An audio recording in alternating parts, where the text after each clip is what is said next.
बाबा Kinaram junior high school के द्वारा English की कक्षाएं प्रारंभ हो रही क्लास 7 की।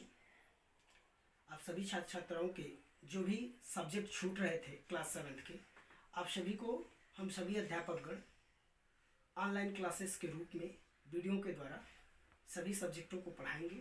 अभी क्लास 7 के द हनीकॉम्ब इंग्लिश की बुक क्लास 7 की जो फर्स्ट चैप्टर है 3 question, chapter number first the 3 question. Let us see the chapter. Welcome to Study Watch में आपका स्वागत है। आज हम क्लास 7th की एनसीईआरटी की क्लास 7th की जिस हनीकॉम्ब जो उसकी बुक का नाम है उसके चैप्टर नंबर 1 को यानी चैप्टर फर्स्ट को हम लोग एक्सप्लेन करेंगे। ठीक है, चलिए देखते हैं। बिफोर यू रीड, आप पढ़ें इससे पहले जो चैप्टर है चैप्टर फर्स्ट उसे पढ़ने से पहले देखते हैं। अ किंग हैज़ 3 क्वेश्चंस, एक राजा के 3 सवाल हैं। एंड और he is seeking answer to them, और वो इनके जवाब ढूंढ रहा है। सीकिंग का मतलब अटेम्प्ट टू फाइंड, पाने की कोशिश करना। तो हम कह सकते हैं he is attempting to find answers to them, और वो इन्हें इन सवालों के जवाब यानी इनके जवाब वो पाने की कोशिश कर रहा है, ढूंढ रहा है। व्हाट आर द क्वेश्चंस, सवाल क्या है, वो सवाल क्या है। डज द किंग गेट, क्या राजा को मिलता है। व्हाट ही वॉन्ट्स, जो वो चाहता है, क्या राजा को वो मिलता है जो वो चाहता है। चलिए आगे बढ़ते हैं, देखते हैं। 3 क्वेश्चंस, ये जो चैप्टर है इसका नाम है 3 क्वेश्चंस यानी 3 सवाल। पार्ट 1 हम देखते हैं, ये 1 है तो पार्ट 1 को हम समझते हैं। The thought came to a certain king, किसी राजा को एक विचार आया। सर्टेन का मतलब जब हम किसी का नाम नहीं जानते हैं, उसके बारे में उसका नाम ना पता हो, उसके बारे में पता हो लेकिन उसके नाम ना पता हो, तो हम उसके लिए सर्टेन का इस्तेमाल कर सकते हैं। तो असर्टेन का मतलब हम कह सकते हैं किसी राजा। ठीक है, किसी राजा के को एक विचार आया। ठीक है, सर्टेन का मतलब नॉट नोन। देखिए नॉट नोन नहीं कह सकते, अगर कोई बात कहे सर्टेन तो कहेंगे नहीं, नॉट नोन नहीं। जो नहीं पता है किसी के बारे में तो उसके लिए हम कह सकते हैं कि वो नॉट नोन है। ठीक है, उसका कोई नाम हमें पता नहीं है, इसलिए हम इसको सर्टेन यानी नॉट नोन कह रहे हैं। तो किसी, इसका सेंस आएगा, इसका मतलब आएगा किसी राजा को एक विचार आया दैट की ही वुड नेवर फेल, वो कभी भी असफल नहीं होगा। इफ ही न्यू 3 थिंग्स, अगर उसे 3 चीजें पता चल जाएं या फिर वो 3 चीजें अगर जान जाए तो। These 3 things were, ये 3 चीजें थी। What is the right time to begin something, कुछ भी शुरू करने का सही समय क्या है। Begin का मतलब start, कुछ भी शुरू करने का सही समय क्या है। Which people should he listen to, किस तरह के लोगों की बात उसे सुननी चाहिए, किस तरह के लोगों को उसे सुनना चाहिए। What is the most important things for him to do, और उसके लिए सबसे ज़रूरी करना क्या है, यानी वो कौन सी चीज़, कौन सा काम है जो उसे करना सबसे ज़्यादा ज़रूरी है, मोस्ट इम्पॉर्टेंट है उसके लिए वो चीज़ करना। ठीक, तो हमने वो 3 सवाल देख लिए राजा के। अब आगे देखते हैं। The king therefore send messengers throughout his kingdom, राजा ने इसलिए, देयरफॉर का मतलब इसलिए, इसलिए जिसे हम फॉर दैट रीजन भी कह सकते हैं, इसी वजह से राजा ने सेंड मैसेंजर्स, अपने दूत भेजे, अपने मैसेंजर्स भेजे थ्रू आउट हिज किंगडम, अपने पूरे साम्राज्य में। थ्रू आउट का मतलब इन एवरी पार्ट, हर एक भाग में, हर एक पार्ट में, ऑल ओवर यानी पूरे अपने साम्राज्य में उसने, किंगडम में अपने मैसेंजर्स भेजे। Promising a large some of money to anyone who would answer these 3 questions, और उसने अनाउंस भी किया, प्रॉमिस अनाउंसिंग, ये अनाउंस करते हुए कि उसे बहुत ढेर सारा पैसा यानी a large some of money, बहुत ढेर सारा पैसा, जिस किसी ने, टू एनीवन हु, जो कोई भी इन 3 सवालों के जवाब देगा उसे मिलेगा। ठीक है, और उसके साथ उसने वादा भी किया कि जो इन 3 सवालों के जवाब देगा उसे a large some of money, उसे बहुत ढेर सारा पैसा, लॉट ऑफ मनी, उसे बहुत ढेर सारा पैसा मिलेगा। Many wise man came to the king, बहुत से समझदार लोग, बहुत से समझदार आदमी राजा के पास आए। केम टू द किंग, राजा के पास आए।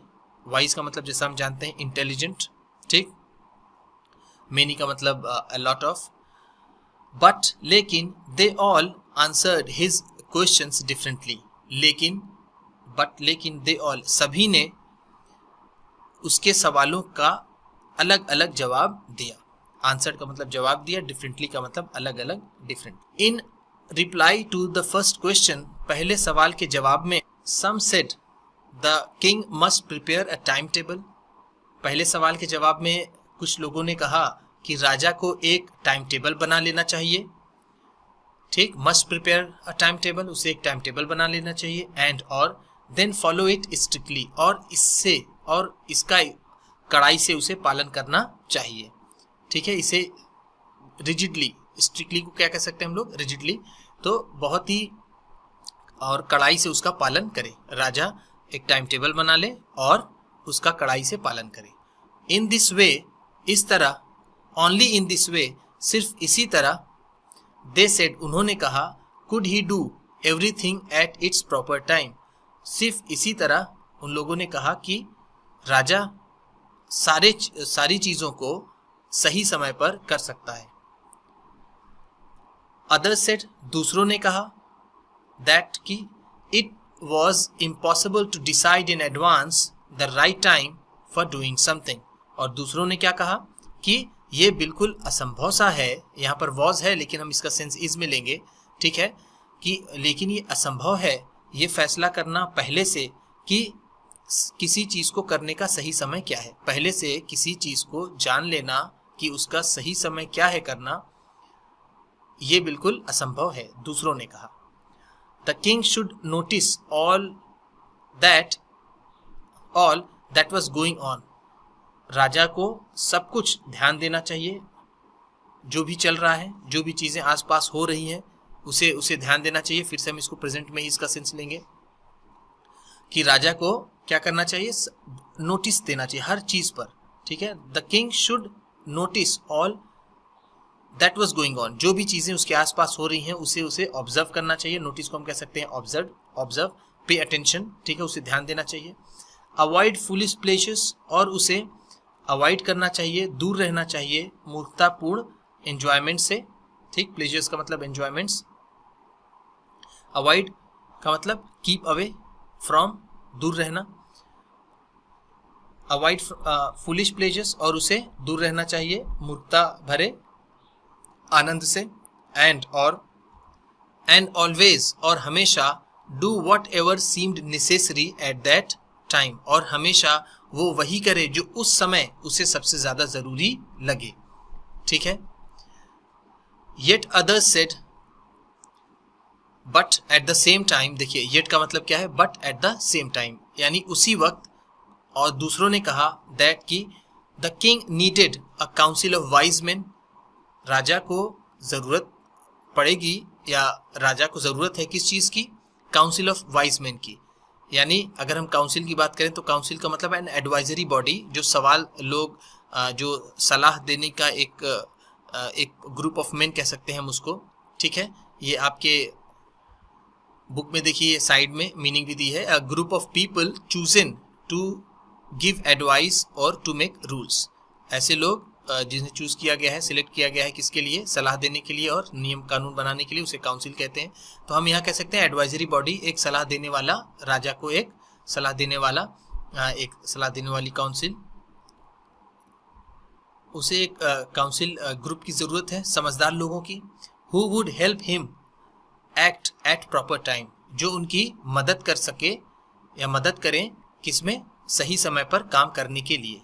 हिम टू एक्ट, एक्ट का मतलब यहाँ पर भी है डू, ठीक है, एक्ट काम करना, तो him act at proper time, उसे सही समय पे काम करने के लिए, ठीक है। This was because one man would find it impossible to decide correctly without help from others the right time for every action. ये ऐसा क्यों है, क्यों आदमी को काउंसिल की जरूरत है राजा को, वो बता रहे हैं। दिस वॉज बिकॉज, ऐसा इसलिए क्योंकि एक आदमी को, one man would find it impossible, एक आदमी के लिए ये इम्पॉसिबल होगा, असंभव होगा ये निश्चय करना, ये फैसला करना, सही फैसला करना बिना किसी दूसरों की मदद से कि सही उसके एक्शन का, एवरी एक्शन का सही समय क्या है, उसके सही काम का सही समय क्या है, ये दूसरों की मदद के बिना असंभव है, ऐसा उन लोगों का मानना था। बट लेकिन देन अदर्स सेड, फिर दूसरों ने कहा, दैट कि there was somethings which could be urgent, दूसरों ने कहा कि कुछ चीजें हो सकती हैं जो बहुत ही जरूरी हों, विच कुड बी वेरी अर्जेंट, जो बहुत जरूरी हो सकती हैं। हम इसका भी सब में प्रेजेंट में ही सबका ले रहे हैं हम लोग सेंस। तो देयर वर सम थिंग्स, कुछ चीजें ऐसी भी होंगी विच कुड बी अर्जेंट, जो बहुत ज्यादा जरूरी होंगी। अर्जेंट का मतलब रिक्वायरिंग इमीडिएट एक्शन, जिसमें तुरंत काम करने की जरूरत होती है उसे। These things could not wait for decision of the council, और ये सारी चीजें इंतजार नहीं करेंगी, काउंसिल के फैसले का इंतजार नहीं करेंगी, या फिर ये सारी चीजें काउंसिल के फैसले का इंतजार नहीं कर सकती। यानी बहुत सी चीजें इमरजेंसी में आ गई तो उसमें विचार करने में और इसमें उसका वो इंतजार नहीं करेंगी, वो घटित हो ही जाएंगी। ठीक। In order to decide the right time for doing something, कुछ करने के लिए सही समय का चुनाव करने के लिए, यानी इन ऑर्डर टू डिसाइड, फैसला करने के लिए, राइट टाइम, सही समय का, फॉर डूइंग समथिंग, कुछ करने के लिए सही समय का निर्णय करना या निर्णय करने के लिए, इट इज नेसेसरी, ये जरूरी है, to look into the future, भविष्य में देख लिया जाए, यानी भविष्य में देखना जरूरी है। It is necessary to look into the future, भविष्य में देखना जरूरी है। एंड और only magicians could do that, और सिर्फ जादूगर ही ऐसा कर सकते हैं। और मजिशियंस को हम क्या कहते हैं? Sorcerer. The king therefore would have go to the magician, इसलिए राजा को जादूगर के पास जाना पड़ेगा या फिर जाना चाहिए। यहाँ पर इन लोगों का कहना था कि कोई सी चीज़ें, किसी ने कहा टाइम टेबल बना लीजिए, तो किसी ने कहा कि काउंसिलर्स होना चाहिए, तो किसी ने कहा कि कुछ ऐसी चीज़ें हो सकती हैं उसके राज्य में, जो राजा के साथ, कि उसमें इतनी तेज़ी से वो घटित होंगी, इतनी जल्दी होंगी, वो इतनी ज़रूरी होंगी कि उसमें काउंसिलर्स के फैसले का, काउंसिलर के डिसीजन की इंतज़ार नहीं करेंगी वो, और वो घटित हो जाएंगी। तो इसके लिए क्या है कि आपको पहले से ही भविष्य को जानना पड़ेगा। अगर आप पहले से भविष्य को जानेंगे तो आप उस काम को सही समय पर कर पाएंगे। तो इसके लिए राजा को किसकी ज़रूरत पड़ेगी, किसकी मदद की ज़रूरत पड़ेगी? वो मैजिशियन की मदद की ज़रूरत पड़ेगी। तो इसलिए राजा को मैजिशियन के पास जाना पड़ेगा, जादूगरों के पास जाना पड़ेगा। ठीक। In their answers to the second question, दूसरे सवाल के जवाब में, उनके दूसरे सवाल के जवाब में, सम सेड दैट, कुछ ने कहा कि the people most necessary to the king were his counsellors, कुछ लोगों ने कहा कि सबसे ज्यादा जो दूसरा सवाल था, जो उनका दूसरा सवाल था कि which people should he listen to, मतलब किस तरह के, किस आदमी को उसे सुनना चाहिए, तो उसके जवाब में उन लोगों का जो जवाब है उस सवाल के जवाब में, तो उनमें उनका कहना है कि उन्होंने कहा कि उसको राजा के काउंसिलर्स को सबसे ज़्यादा ज़रूरी जो लोग हैं वो हैं राजा के काउंसिलर्स। ठीक है, सबसे इम्पॉर्टेंट, सबसे necessary, most necessary to the king, उसके सबसे ज़्यादा ज़रूरी हैं उसके काउंसिलर्स। अदर्स सेड, दूसरों ने कहा द प्रीस्ट, यानी क्लर्जीमैन। प्रीस्ट को हम क्या कह सकते हैं? क्लर्जीमैन। क्लर्जीमैन का मतलब जैसे जो धार्मिक अनुष्ठान करवाते हैं, जैसे मौलाना, पंडित और ये सारी चीज़ें आपने देखा होगा, फादर वगैरह, जिसको क्रिश्चियन में फादर, पादरी कहते हैं, तो वो लोग, उनकी ज़रूरत। कुछ ने कहा कि काउंसिलर्स हैं सबसे ज़्यादा ज़रूरी, जिसकी बात सुननी चाहिए। कुछ ने कहा कि नहीं, प्रीस्ट की बात। A few others choose the doctors, कुछ दूसरे लोगों ने, उसी में से कुछ और लोग थे, उन्होंने अदर्स चोज द डॉक्टर्स, उन्होंने कहा कि डॉक्टर की, वैद्य की सलाह लेनी चाहिए उन्हें, इस मामले में उन्होंने डॉक्टर्स को चुना।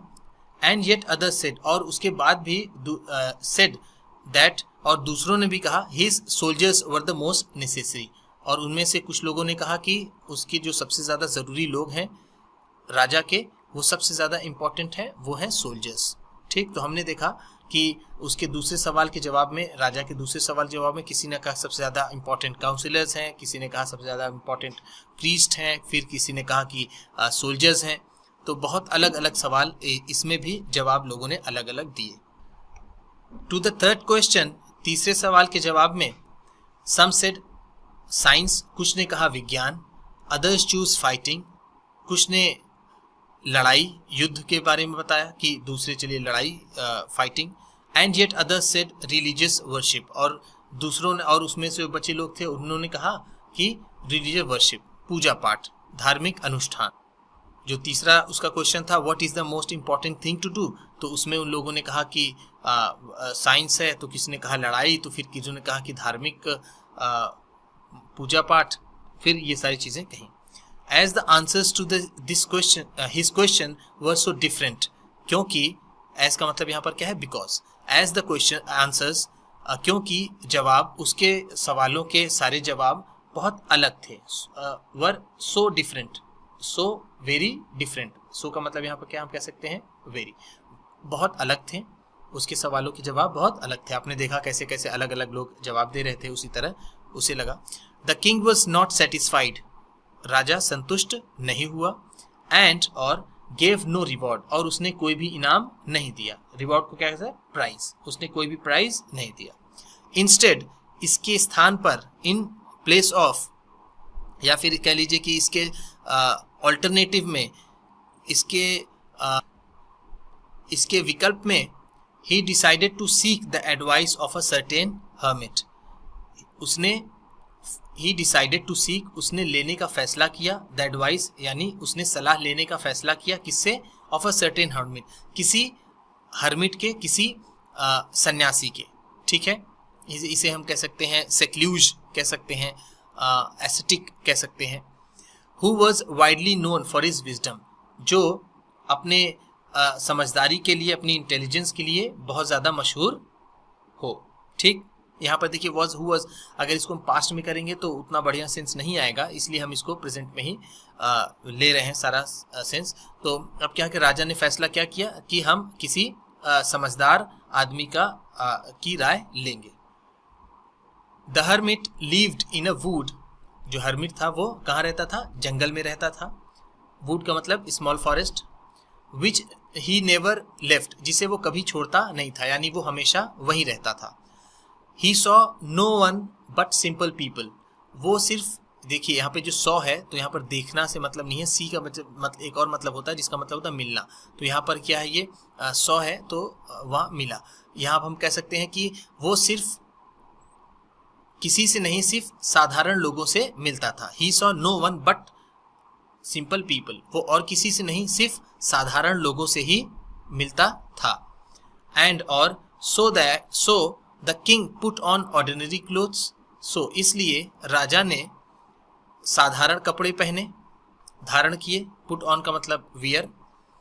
Before he reached the hermit's hut, hermit's के यानी सन्यासी के झोपड़ी पहुंचने से पहले ही, the king left his horse with his bodyguards, राजा ने अपना घोड़ा अपने अंगरक्षकों के साथ छोड़ दिया, एंड वेंट ऑन अलोन, और अकेला चल दिया, अकेला चल पड़ा।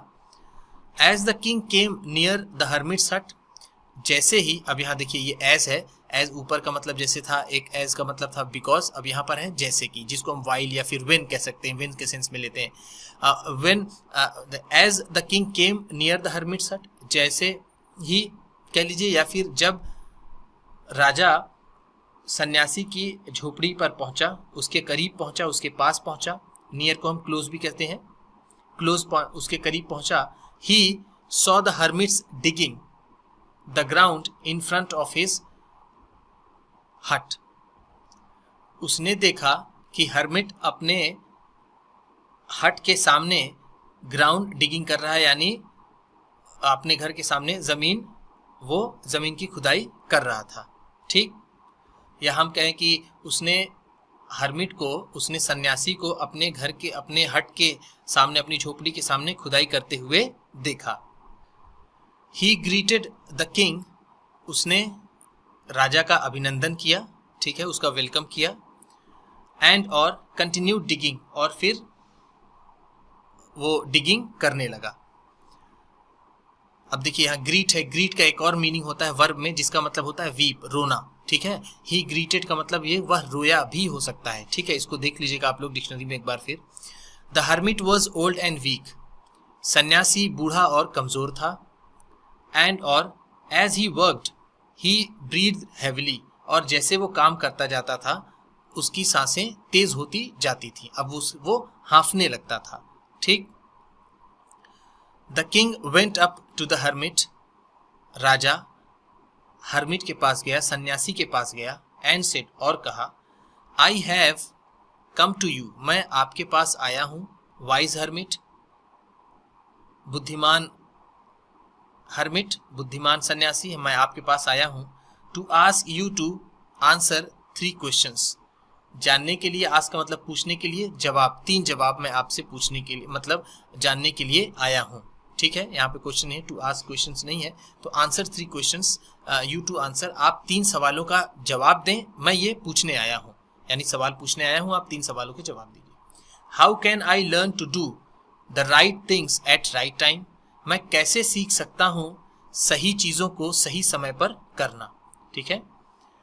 Who are the people I need most, वो कौन से लोग हैं जिनकी मुझे सबसे ज्यादा जरूरत है।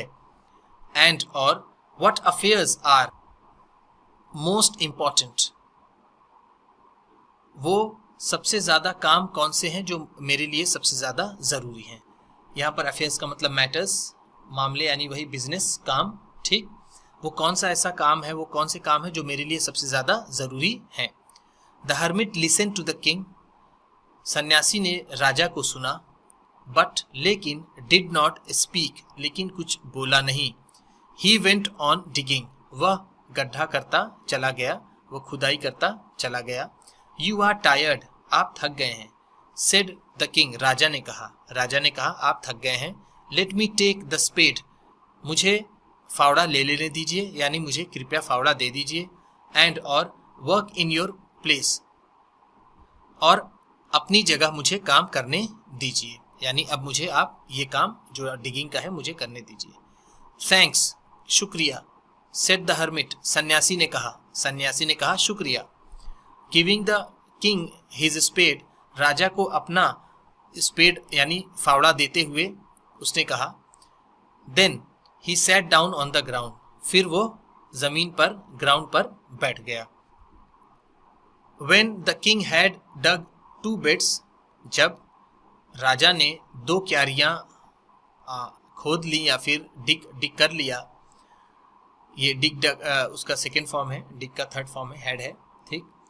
He stopped and repeated his questions, वह रुक गया और उसने अपने सवाल दोहराए, फिर से उसने अपने सवाल पूछे। The hermit gave no answer, सन्यासी ने कोई जवाब नहीं दिया। बट लेकिन, स्टूड अप, लेकिन चुपचाप खड़ा रहा। Stretching out his hand for the spade, अपना हाथ फैलाते हुए, फावड़े के लिए अपना हाथ फैलाते हुए, उसने कुछ बोला नहीं, वो खड़ा रहा। एंड सेड, और कहा, नाउ यू रेस्ट, अब आप इंतजार करिए, माफ कीजिए, आप आराम करिए। एंड लेट मी वर्क, और मुझे काम करने दीजिए, आप आराम करिए और मुझे काम करने दीजिए। बट लेकिन, the king did not give him the spade, लेकिन राजा ने उसे फावड़ा नहीं दिया। एंड कंटिन्यूड टू डिग, और वो लगातार डिगिंग करता रहा, खुदाई करता रहा। 1 hour passed, 1 घंटा बीत गया। देन अनदर, फिर दूसरा घंटा बीत गया, यानी समय बीतता गया। The sun went down behind the trees, सूरज पेड़ के पीछे चला गया, यानी वो डूबने लगा। And at last the king stuck the spade into the ground and said, और अंत में, एट लास्ट का मतलब फाइनली, और अंत में, the king stuck the spade, राजा ने फावड़ा फेंक दिया जमीन पर, इनटू द ग्राउंड, जमीन में फेंक दिया। एंड सेड, उसके बाद कहा। देखिए, स्टक का मतलब होता है पुट इन अ केयरलेस वे, और कह सकते हैं put in a way quickly and careless way, जल्दी से किसी चीज को फेंक देना, बिल्कुल लापरवाही से, कहने का मतलब उसने फेंक दिया, गुस्से में फेंक दिया। और कहा आई केम टू यू, मैं आपके पास आया, वाइज मैन, समझदार आदमी, बुद्धिमान आदमी, मैं आपके पास आया, for an answer to my questions, अपने सवालों के एक जवाब के लिए। If you can not give me no answer, अगर आप मुझे कोई जवाब नहीं दे सकते, टेल मी सो, मुझे आप बता दीजिए ऐसा, and I will return home, मैं घर चला जाऊंगा। Here comes someone running, said the hermit, hermit ने कहा अरे यहाँ कोई दौड़ता हुआ आ रहा है, आता हुआ नजर आ रहा है, कोई दौड़ता हुआ आता है। ठीक, हर्मिट ने कहा तुरंत। ये बात कहने के बाद हर्मिट ने, सन्यासी ने कहा कि वो उधर देखो, या फिर हियर कम्स समवन रनिंग, यहाँ कोई दौड़ता हुआ आता है। ये आपका ये पार्ट खत्म हो गया। अब यहाँ से कॉम्प्रिहेंशन चेक शुरू है। ठीक है, इसको हम लोग देख लेते हैं, उसके बाद पार्ट सेकंड आपको मिल जाएगा। इसके चलिए कॉम्प्रिहेंशन चेक देख लेते हैं। क्वेश्चन फर्स्ट है, why did the king want to know answers to 3 questions, राजा क्यों 3 सवालों के जवाब जानना चाहता था? क्यों जानना चाहता था? बिकॉज कि the king wanted to be always successful, क्योंकि वो हमेशा सफल रहना चाहता था। He wanted never to be fail, वो कभी भी फेल नहीं होना चाहता था। तो हम कह सकते हैं कि वो हमेशा सफल होना चाहता था। He wanted to be always successful, so इसलिए, या फिर यहाँ पर हम देयरफॉर का भी इस्तेमाल कर सकते हैं। ठीक, देयरफॉर या फिर so he wanted to know answers to 3 questions, और वो इसलिए वो 3 सवालों के जवाब जानता था। ठीक, इसको आप लोग कॉपी में लिख लीजिएगा, स्कूल खुलेगा चेक करेंगे। क्वेश्चन सेकंड है, messengers were sent through out the kingdom, जो मैसेंजर्स, जो दूत थे, जो मैसेज ले जाने वाले लोग थे, वो पूरे किंगडम में भेज दिए गए, every part of the kingdom भेजे गए। क्यों? To fetch the wise man, समझदार आदमी को लाने के लिए, बुद्धिमान आदमी को लाने के लिए। फेच का मतलब होता है गो एंड कैरी, लाना। ठीक है, जाकर के लाना कोई चीज। To find answers to questions, सवालों के जवाब ढूंढने के लिए। To look for wise hermit, look for, यहाँ फिर से उस जो समझदार सन्यासी था उसे ढूंढने के लिए। या फिर announce a reward for those who could answer the questions, या फिर उसके लिए जो अनाउंस करने के लिए इनाम, जो उसके सवालों का जवाब दे सके। इसके लिए मार्क योर आंसर चॉइस, अपनी आप पसंद इसमें करिए। तो ये वाला आंसर है। उसने सबको भेजा किसके लिए? अनाउंस, या देखिए टू, वहां पर प्रॉमिसिंग है तो यहाँ पर हम कह सकते हैं अनाउंसिंग, या फिर to promise a reward for those who could answer 3 questions. तो इस तरह से ये आपका पहला पार्ट खत्म हो गया है, और इसके लिए अब आप इसको कर पाए हैं, या फिर जो लोग नहीं जानते हैं इसके बारे में, ये उसको वीडियो आप शेयर करिए, कि ज़्यादा से ज़्यादा सब्सक्राइब करवाइए, शेयर करवाइए, और लाइक तो आप लोग करते ही हैं। तो इससे क्या होगा कि और अच्छी क्वालिटी वाली वीडियो आपको समय समय पर और जल्दी मिलती रहेगी।